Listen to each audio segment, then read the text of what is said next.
This is a continuation of my second round of interpreting the deaf culture viewpoints video.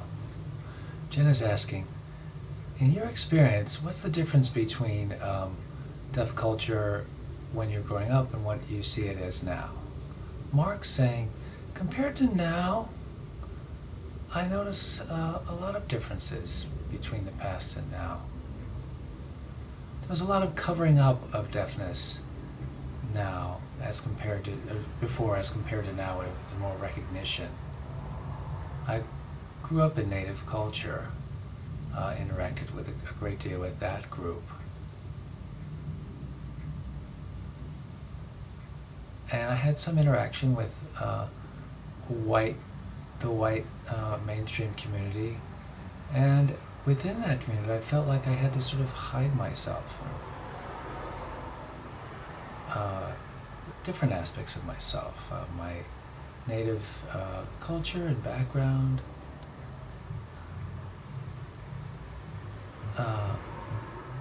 I notice as an adult people asking me, are you a Native American? And I remember kind of puzzled by their answer, responding, yes, I am, but it made me wonder about the fact that, people would ask that. I wasn't asked that in deaf schools. I wasn't asked that on the reservations. So it was the same thing, People would ask, could I hear? Could I lip read? I was used to that, but I wasn't used to the fact that people would ask about my native background. So that's one difference. Later, I noticed more emphasis in workshops and so forth on diversity of cultures, ethnicity, Hispanic, African American, Asian, Native. So there's an awareness within those cultures of interpreting or of education. I'm also noticing that within the deaf community there's more diversity as well. It wasn't something that was really focused on. The focus within deaf culture was learning English, learning to lip read. There's in the 70s and the 80s more and more recognition of ASL. In the 90s, more recognition of the issue of diversity of cultures. Now we come to the millennium. Wonder what the emphasis will be. It's something that I wonder about, and just food for thought. Marilyn's answer now. Oh, good question. Notice a lot of difference between today and the past.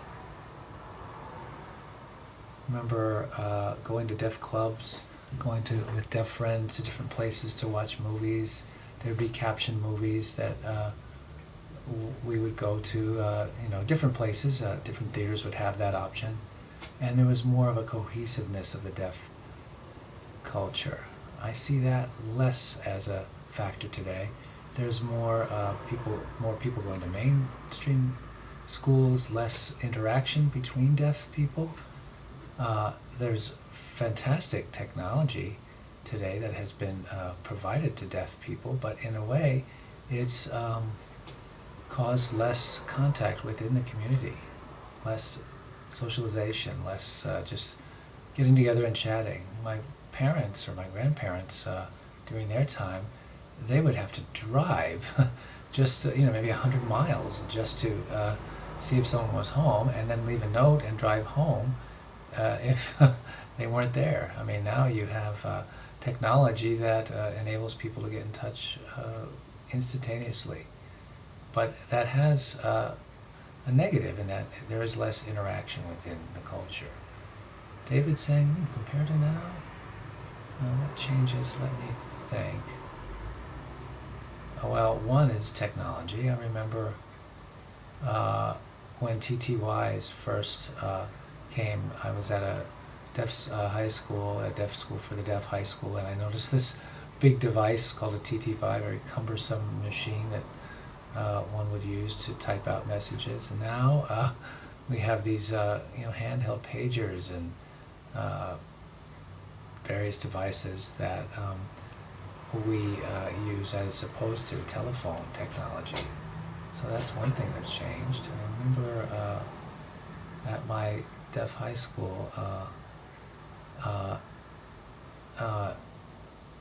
adults would come to different events. They'd have like captioned movies that people could watch, and now we have videotapes that are captioned that people can watch on their own. So you have that less gathering of deaf people as compared to before.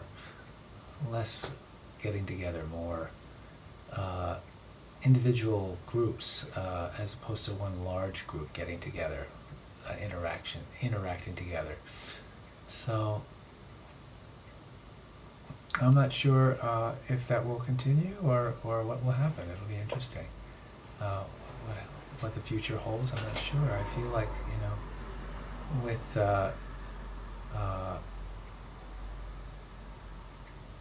video technology, video conferencing, that adds another issue to the mix. But I think that culture as a part of the deaf community will last. I mean, that won't change. That will persist. Jenny's saying, well, I haven't noticed a big difference between the past and now. I don't really see it being so different. Really. I mean, it seems fine to me.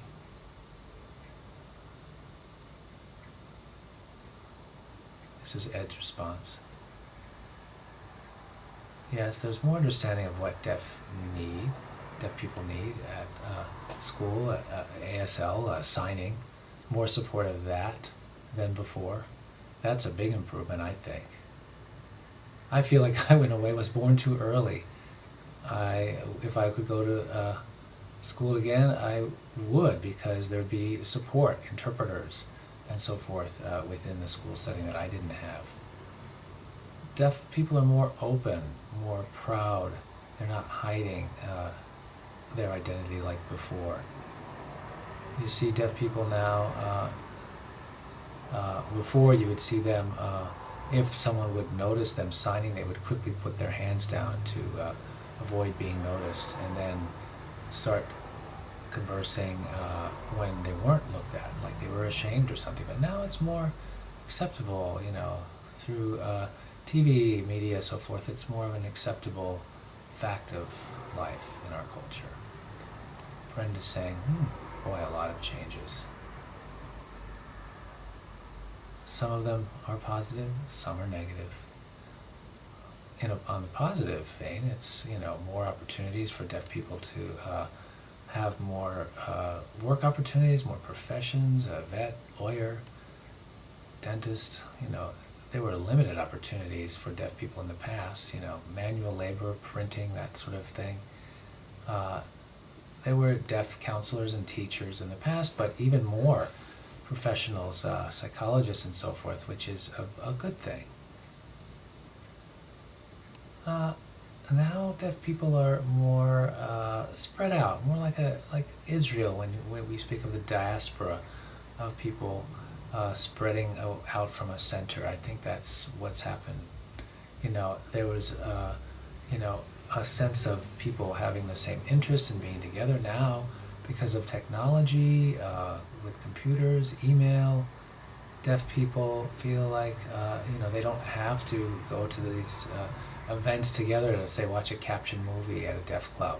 That was a real strong part of deaf culture in the past, but now you see a lot of deaf clubs folding, which is a sad thing.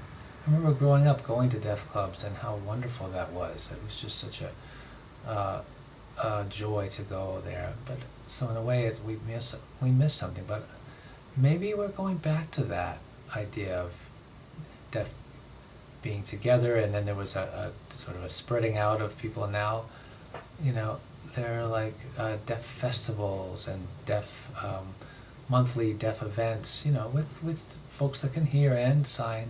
As long as they could sign, they were welcome, whether it was joke telling, storytelling, watching, that kind of thing. So that might be a way of going back to the old way of things. Maybe the pendulum is swinging back to the fact that we're realizing, it's not so great that we're all spread out and individual. Maybe it's something that we'll go back to. It's too early to tell. Perhaps we will.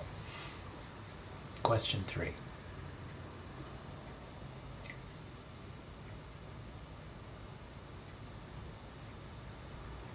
Comparing deaf culture and hearing culture, would you say they're the same or different? Marilyn's saying, I'm deaf. I grew up, thought deafness was normal. I thought, people talked or signed, and then I felt like I identified deaf. I went to college. I knew there was, I realized once I entered the work world that I wasn't quite the same. I was within my family, within the school, within college, at Gallaudet. I always signed, and everybody else signed as well. And then I realized when I started working that I would need interpreters for meetings, for different aspects of my job.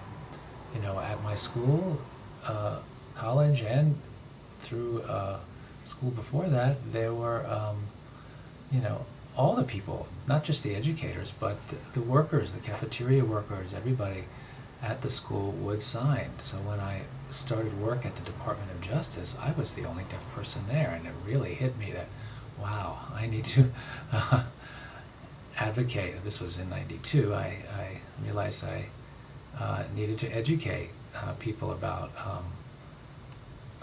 what it meant to be deaf and to have equal access. I needed to teach them about sign language, about deaf culture, social norms.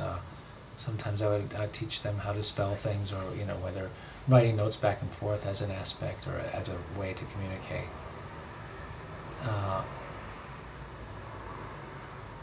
For the short term, that was a good way to communicate. David's saying the difference between deaf culture and hearing culture? Let me think. There's a real emphasis on eye contact within deaf culture to get cues. There's less reliance on that within the hearing population. Of course they can hear, so they don't rely so much on eye contact for communication. So that's one thing. I think touch as well. Deaf are used to using tactile contact to convey information. So there's also this kind of idea of giving long hugs within deaf culture. That's not something that hearing people are so comfortable with. Brenda's saying, interesting question. I grew up thinking I was fine. Remember, I was from a deaf family. I knew that in the world there were deaf people as well as hearing people, but I thought, well, if I'm home, there were a lot of deaf people in my neighborhood, and there were hearing folks as well, but I didn't think it was so different. There were clubs for the deaf as well. We would play with each other, deaf and hearing kids, and sometimes I noticed that people would, communicate different. I was told by my mother that, people that talked were hearing, and that was something I learned, but it wasn't something like that was completely separate. We got along. And I remember feeling different when I went to this deaf school and was told by teachers that signing was bad, and that I was told that deaf people were less, or I started internalizing it. That I didn't feel like that was something I learned growing up, but the school really exposed me to that difference. I remember when I was small, in my neighborhood I would teach people to sign and spell, and there was one girl who said, she said, I don't have to learn that, I don't have to learn it. Read my lips, because my mother's a teacher. And I was like, look, if you don't understand me, you have to spell. And I told my friends if she wasn't going to communicate with us the way we wanted, then she should be banished from the group. And so finally, after many days of this, she said, I'm sorry. This is how she signed. I'm sorry. I didn't mean that. And then we invited her back into the group. And thinking back to that, I think, oh boy, what a control freak I was. My goodness. And but it was a way for me to control my communication. And that's really what I do now too. I teach ASL. So I was born a teacher and I still am one. So, you know, I felt like I had to accommodate enough, and I feel like, I guess I felt at that time that people had to accommodate to me. But now I've noticed more and more difference between deaf and hearing. It's confusing. I'm not really sure why. I know hearing, people can hear music and we can't, so forth, but there's something more to that. I read this book by Haddon, and Deaf America or something, or Deaf Voices from the Other Community, Deaf Voices, I forgot the book title, but yes, Voices from Deaf Culture, right. That helped me because it talked about different centers of being. And when I saw that, I was like, oh, I felt better about myself. Imagine adults finally understanding themselves and not needing to go to a psychologist, and accepting who I was. I mean, I think that's what applied in my case. Ed said the most important difference is point of view of the world, I think. We get our influence or our point of view from visual and from tactile. Our values are different than hearing people in some ways, the behavior and so forth.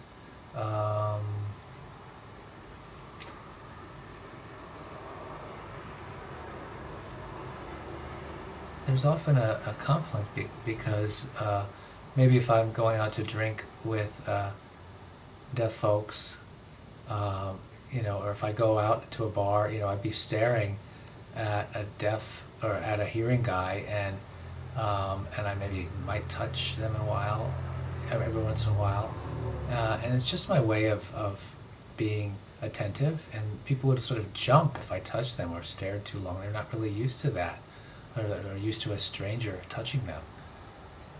Another difference is the need of light in a restaurant. Hearing people like, a nice romantic mood with dim lights. Deaf people need that light up bright so we can communicate with each other and see each other. This is Jenny. I don't think there's that much difference, really. Deaf people and hearing people in my town just live together, work together. Really not much different. I think they're pretty much the same. Mark is saying. I think the communication norms is a big factor in the difference, whether your hearing works or not. In my family, everybody could hear except me, so I felt sort of like the same with them when I interacted with them as I grew up in that family. I thought maybe I was hearing in a way because of that. And then when I went to a deaf school, I felt like, wow, this is different. I felt like I was sort of a hearing person coming into this deaf world, and I sort of had to switch my identity to get into that milieu. So sort of had to turn off my hearing channel that I was used to with my family and pay more attention to the visual channel. So that's one difference, big difference that I noticed. Another was like dating. If I would date a woman who could hear, really interesting. I remember dating one woman, fluent signer, but it was really interesting how different we were. Let me give you an example. I noticed her eyes would always be shifting away from me, like there would be something, that would turn on her oral channel, and I would catch that something was coming in through that way that wasn't involving me. Deaf people don't have that hearing channel, so they just depend on the visual, and it's an interesting norm, a big difference. Question 4. Suppose your doctor had a pill that could miraculously turn you into a hearing person. Would you take it? Why or why not? David's saying, no. I was born deaf. Deafness is part of my identity. It's part of my language. If I had the opportunity, no, I wouldn't take it. I'm happy the way I am, and I think if I became hearing, I would be at a loss. I'd have to learn how to interact in that world, and I'm happy in the world I'm in. I'm used to it. I don't hear sound so much. I don't hear words, so I wouldn't be interested in that. Jenny's saying, no, I'm definite. Being deaf is fine. It's all right. I wouldn't need that. I'd be afraid if I took a medicine like that, it would make me worse off than I am now. So I'm happy with the way I am. No, I wouldn't take it. Ed's saying, well, I don't think I would, but if I could take that and then have a pill that would allow me to go back to being deaf, I might. It might be a good challenge. But permanent change? No. I grew up as a deaf person. It's my life. I wouldn't want to change that. I like everything about myself, including my deafness. It's part of what makes me unique. I remember when I was in high school, I was with a girl. We were dating, and they would talk about me as if I was Shirley's boyfriend. And then going to college, people would talk about me as, or her as, an appendage of me. Like, who was that girl that Ed went out with? So that was a nice difference.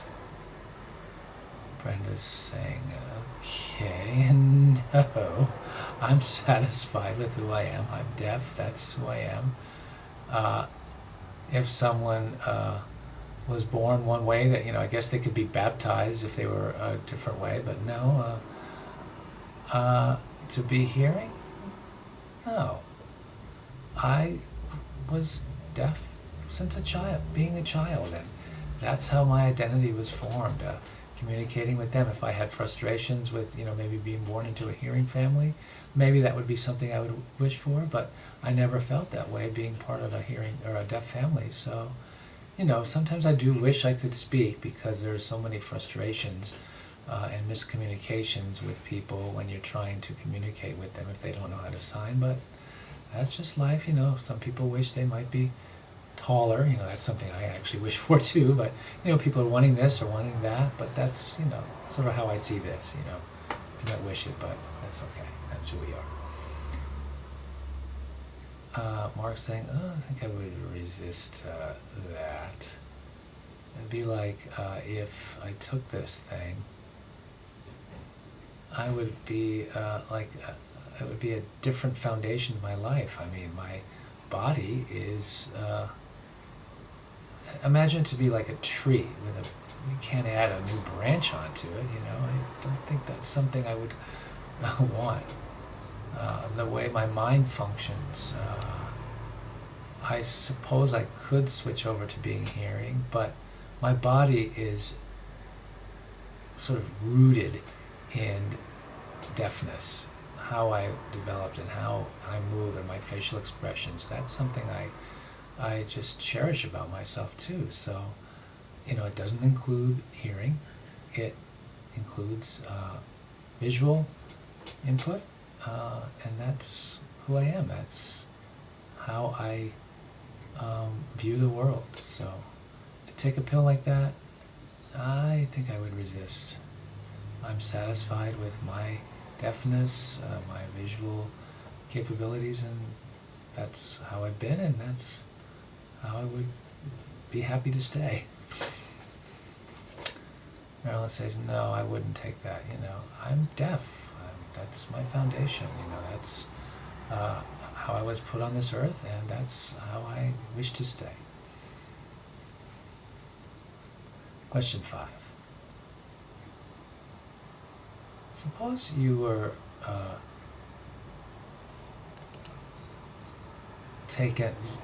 hold on, the video paused here.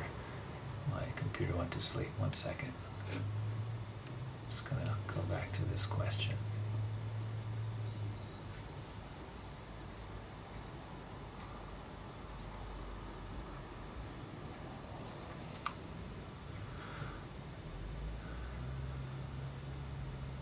Just went back a little too far. This is Mark's answer to question 4, so we're just waiting for it to finish.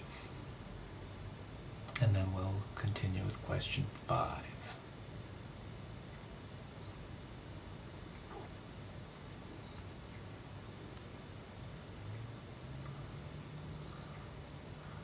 And now Marilyn's answer to question 5.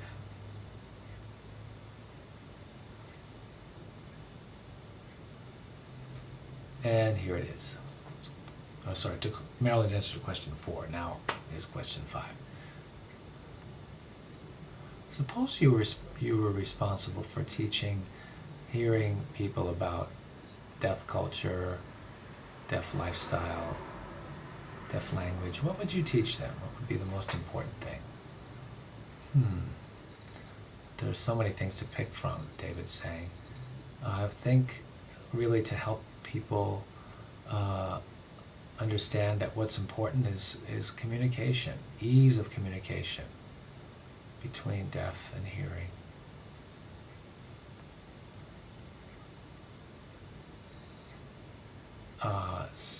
So there might be different ways to do that. One would be to make sure interpreters are involved. If we need to open up communication, we want to break down barriers.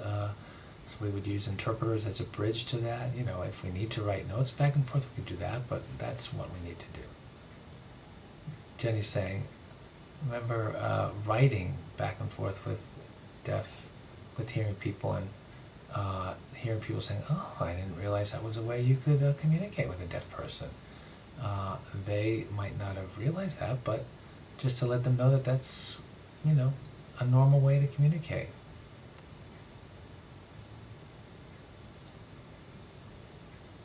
That you could write notes, or maybe learn to spell. It's not so hard. Ed's saying the most important thing is to open your mind to the difference between deaf and hearing people, and also, invite hearing people to deaf events so that they can see firsthand what it's like to be within a deaf community, within deaf culture. Rather than teaching them in a class, I'd rather them interact with us in a community.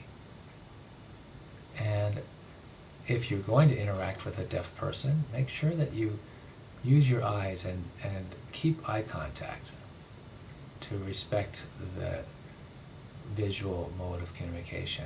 There are differences in values. It doesn't mean that the values between the two cultures, one is better than the other. We just have to learn that they're the same. Or not the same, but equal, on equal footing. We have this tendency in this country to say, America's the best, white people are the best, English is the best, and other things are looked down upon. We need to throw out that bad habit, in my opinion. Marilyn's saying, hearing people have to understand that deaf people have their own language, their own culture.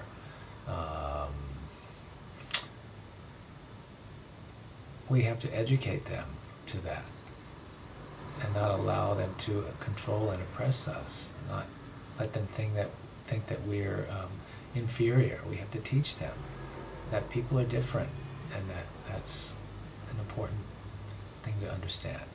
Mark's saying,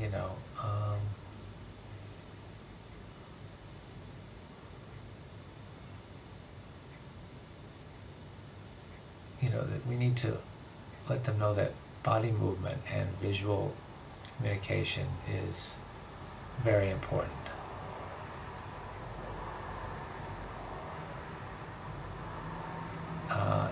Hearing people might not be aware of that. They depend so much on hearing, they use vocal modulation to convey meaning. We use visual modulation, so that's something they need to be aware of, that parallel and that difference. Oh, one thing I would teach, Brenda's saying? Let me just go back a little bit. In the past, I remember being so frustrated growing up with hearing people not understanding me and struggling to try to explain myself and educate them. But now more and more hearing people are willing to even sign in a basic way, but that's a big difference. It helps so much with the exposure that they've had to deaf people on TV and the media. Things like Children of a Lesser God, for example, that has helped immensely to help open their minds. But one thing I would teach them, that deaf people are, in some ways the same. We want to communicate. We want to learn. I mean, we don't hear. That's the only difference. But really, I guess that's the main thing. And that's the end.